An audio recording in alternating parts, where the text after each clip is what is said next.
Welcome to this Cycling Life Leadership Bytes. My name is Michael Rogers, and today I'm joined by my co-host, Jamie Anderson, and our special guest, Douglas Ryder, Principal of Team NTT Pro Cycling. Also, my boss, obviously I work at the Team NTT. But Doug, welcome. And maybe you can start off by introducing yourself, telling us a little bit about your background. Yeah, thanks, Mick. Jamie, nice to meet you guys and see you guys. But yeah, look, I'm Doug Ryder, team principal of NTT Pro Cycling, formerly team data for Qhubeka. I've been running teams, wanted to create a dream team. I say Africa cycling, the highest levels in the world of sport, so it did something that was uniquely different. And yeah, here we are. I mean, many years later, trying to sustain ourselves on the world tour and do incredible things every day. So pretty special. It's pretty special place to be, and it's a privilege to be at the highest level. So, yeah. Well, I think Doug is being a little bit humble here. I mean, not only does Doug manage a professional cycling team at the world tour level, but he's in the past decade, he's been fundamental of also changing and transforming cycling in Africa. Yeah. Doug, can you tell us a little bit about that? Yeah, no, absolutely. I mean, this team actually was started on a dream of taking an African team to the highest level in world cycling. And it was back in my days when I was cycling, actually started in 1996 at the Atlanta Olympic Games. We were a bunch of South Africans, a small contingent of athletes, and Josiah Tugwani won gold in the Olympic marathon. And that's kind of was the formulation of the dream that Africa can produce the best endurance runners in wild cyclists. And so, yeah, that was how it started, I guess. And then it took another 20 odd years before we ultimately ended up at the Tour de France with Africa's first ever team in 2015. So it wasn't easy, and a lot of challenges, a lot of ups and downs, good and bad times, I guess. And but yeah, 20 years later, we ultimately realized the dream of an African team in the Tour. So it was pretty. It's been a pretty special journey, and then since then we obviously targeting to become one of the most sustainable and successful teams in world cycling, making a big impact in charity and in communities. So it's a special team. Yeah. And Doug, if I can also add to that, I know you work with the charity Qhubeka. I mean, that's a really, really important part of your life. And I know that's provided over 100,000 bicycles to schools in school children in South Africa. No, absolutely. Qhubeka is something that it was all around mobility. It's a non-profit organization with the dream of mobilizing people on bicycles. And the founder, Anthony Fitzhenry, he was actually a technology guy, a computer guy. So his dream was to computerize every school and every child in every school and communities, so that they can access education and I guess hope for a better life, and realize that actually kids in communities couldn't get to school. So it was more around access and the mobility. And so a PC guy became a bike guy, and then I met him in my years of corporate when I was working at Microsoft for 6 odd years. And I met Anthony and fell in love with his dream, and we had a similar strategy, us wanting to change the game, open the door for Africa to cycling, and then him around the mobility story. So that's kind of like how we came together and created this team that had this deep purpose and meaning, and to try and leave a legacy. Great. And Doug, so I'm Jamie, and it's great to be here. It'd be interesting to maybe step back a little bit, Doug, and to just explore a little bit and to hear from you about growing up in South Africa, and what were the sort of, I guess, life-changing experiences that you went through as a kid that affected you in later life? Yeah, no, I mean, I was always a bit adventurous, and South Africa. I was born in Cape Town, so you have such beautiful weather in Cape Town for the most part, and being outdoors, I used to go roller skating in car parks or shopping centres with my aunt and uncle, and then when my parents never bought me a bike, until I was 13, because they said it wasn't safe to ride. So I used to go to friends' parties, and if they had a bike, I used to get on their bikes and ride it up and down the driveway and never be a part of the party. I loved the freedom and the independence that the bicycle gave you. And then when I got a bike, I guess, when I was 13, then I used to ride 30, 40 kilometers every day before school. and yeah, just fell in love with it. And we were lucky in South Africa and in Cape Town. We had the Cape Town Cycle Tour that you've ridden, Jamie, and I'm not sure if Mick's been there and done it, but it's the Cape Town Cycle Tour is, obviously an amazing event around the city of Cape Town.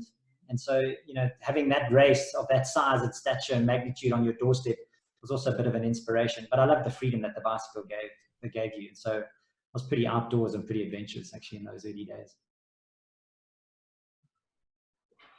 Doug, what about outside of work? I mean, what keeps you passionate? What keeps you, are you the kind of person to get up every morning and go for a ride early morning, back into the office? Tell us a little bit about yourself, what's happening outside of your professional life as well. Yeah, thanks. I mean, I do have 3 kids. They're teenagers now, so that's a pretty busy schedule with them as well. But I am an early morning person, so I love to get up and exercise and do things in the morning. I've run marathons and ridden my bike in the Cape Epic and done some crazy things to keep me busy. So I love a big challenge, and being social as well. I mean, I love meeting people at coffee shops and doing what cyclists do best, sit in Lycra and talk to each other over coffee. Not that I'm in Lycra that often anymore, so I spend a lot of time and just meeting people and engaging with people, and of course traveling keeps me very busy. 50% of the year I'm on the road with the team, and then when I'm not, I'm obviously with family and then trying to stay fit and healthy as well, which can be a challenge to juggle it all. And Doug, I'm interested to hear from you. I mean, you clearly have had a really amazing life. I mean, in terms of your life as a pro cyclist, I mean, racing the Olympics for South Africa, and then sort of making that transition from being a rider into the management side of the sport. When have you, in your life, have you faced your biggest challenges, and how did you get through that, and what did you learn from it? No, I mean, we've had many challenges. I guess, challenges can be family orientated. I mean, I lost both my parents in different stages, which was always challenging. And having 3 kids within 2 years was also pretty interesting and challenging at a time, and issues around that, which was interesting. And then, of course, I mean, in my corporate life, meeting targets and goals and setting goals and objectives, and achieving them and succeeding in, to try and sustain yourself moving forwards has always been challenging. And then putting an African team on the world stage and all the things that we had with, the refugee crisis that happened, that hit us and hurt us, with our African team and riders from across the African continent. So we've had many challenges. And I think, being a sports person and a successful sports person in the era and at the time that I was, racing, not at mixed level, but, it's setting goals and achieving goals. Those are the things that you learn in sport. And I think that helps you in life for sure. So, I mean, that is a big thing that has helped me be successful and overcome adversity and challenges. And so, yeah, I guess that's one of the major things that has really helped me through that time. And then having just, clear values, that drives your purpose, that drives action, drives priorities. Those are critical things for me. If you've got a clear value system and you understand where you want to go, it drives action, and it drives what you need to focus on, I think. And that stood me in good stead, I think, through all the years and the different things, from family to business to the team to everything. Doug, I'd like to focus in just on a little bit about during your successful parts of your career, and like to learn a little bit more about, what motivated and what you feel that made you successful in the world of business. I know you're very engaged with technology companies, but also within the team. I mean, what is it that thing that drives you and motivates you to be successful? Yeah, I mean, it's, I've always had big dreams. And so, dreaming big is a big thing, and never giving up, but also just believing in people. And I've always been motivated by people.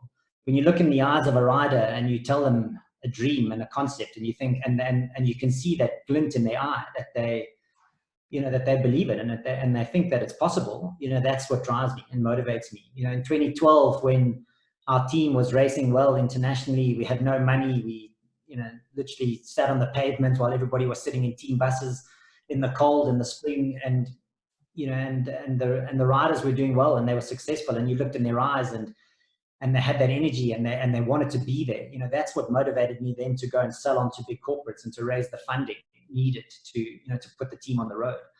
So definitely, I'm a people's person, and I get motivated by people. So that was one of the main things. But also, never giving up and never losing hope. Believing sometimes you want to go to that North Star, but you go a little bit left, right to get there. But trying to stay focused on the big dream, I guess, and just being good to people and understanding that it has really helped me. And then underlying the purpose, the charity, that what gets you up every day, that trying to leave a legacy, use your sport to do good. That has also been something that has been unique, I think, especially in the time that we started. It's a bit more common now, which is great. And those are the things that get you up every day. Yeah. And Doug, I mean, clearly you're a person with a very strong individual sense of purpose in terms of what you've done for African cycling with the team and with Qhubeka. But I mean, how do you then as a leader instill that sense of purpose or meaning in other people? No, it's about being authentic. It's about, connecting with individuals in a deep way, and having those conversations. I mean, our team is not for everybody. I've had many people that have come to me and they've said, I'll race for your team, and I like charity, but I want to earn good money and I want to win, and that's fine, but that might not be our value system and needed for our team. We want to have people that are, that have good value systems and have good family values, and that want to make a big impact and want to get up every single day and use their sport and their success and their fame and their exposure and the winnings and all of that to try and leave a legacy and do good. And I think that's what the new young generation is looking for today as well. I mean, I love it when I see in my teenage kids, they want consistency. They want to be a force for good. They care about the world. I mean, if we look at the situation that's happening today, our team races to help and motivate and give people hope and opportunity. I think those things are, that what drives me and what I look in other people too. But I sense that, I mean, because clearly, you have African riders on the team, but you also have European riders. How do you help those European or non-African riders have a real connection? I mean, you mentioned Qhubeka, because they're far away from the townships or from many of the communities that you're serving. So how do you help them to feel that real sense of connection with what they're doing?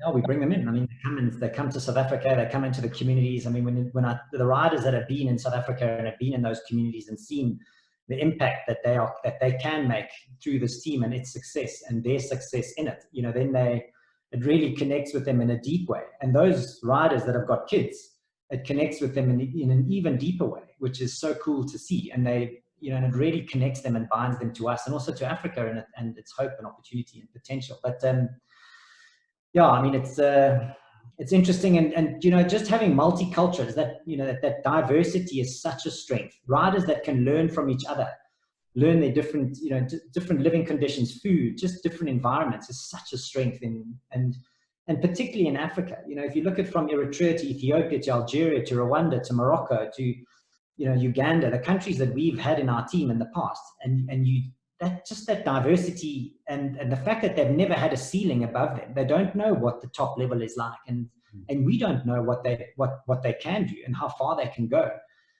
And that gives us strength, I think, and that's what makes our team unique, but also makes our team dangerous, because you never know what you could get and what could happen on a day, which is pretty special. But diversity is definitely a strength in our multicultures and people learning from each other. And Mick's seen that now in the team when he's been with the guys.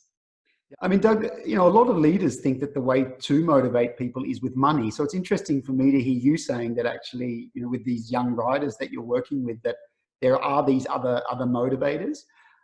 What's your experience with that? Money versus purpose. Particularly when you're talking about many of the people you're working with are millennials and younger. I mean, these are people in their 20s. So do you see a difference generationally, or do you think leaders get it wrong when they overemphasize money above other motivators? No, I mean, we interview so many riders all the time, and and young people, especially from emerging markets, that come to us and they say, "I saw that guy with a nice car. I want to be a cyclist, because I want to have that life and I want to be that person." And and then I'm like, well, there's the door. Have a lovely day, because if it's money that motivates you, then it's the wrong motivation. It's around the freedom and the passion and what you want to achieve, through the sport, because money comes when you're successful. It's not the beginning. It's it's the result of hard work and being a good teammate and a good person and a good human being, and adding value all the time. And that's why riders that have never focused on money have had the longest careers, because they never fell in love with the sport because it would make them drive a nice car. They fell in love with the sport because of what it gave them, and the freedom and the hope and the passion and the opportunity and meeting new people, traveling around the world. That hardness. I mean, cycling is such a hard sport. If you're not in it for the right reasons, there's no hope in hell that you are ever going to make it. And so few do. And I think that's, that for me is a big thing. So when riders come and they say, oh, it's all about the salary, there's more to it than that. And I think it's been shown now in this period, with this pandemic, and, humanity is suffering. There'll be many, many more people out of work than will die. And I mean, lots are dying, but, I think that's a special time to be able to connect with people in a way that doesn't talk about money. It talks about existence and just humanity in general, I think. And so, those are important when we chat to people. Well, Doug and Jamie, thank you. I think we'll wrap it up for today's episode. People, thank you for joining us. If you really like this video, please do subscribe to our YouTube channel. Simply search for This Cycling Life.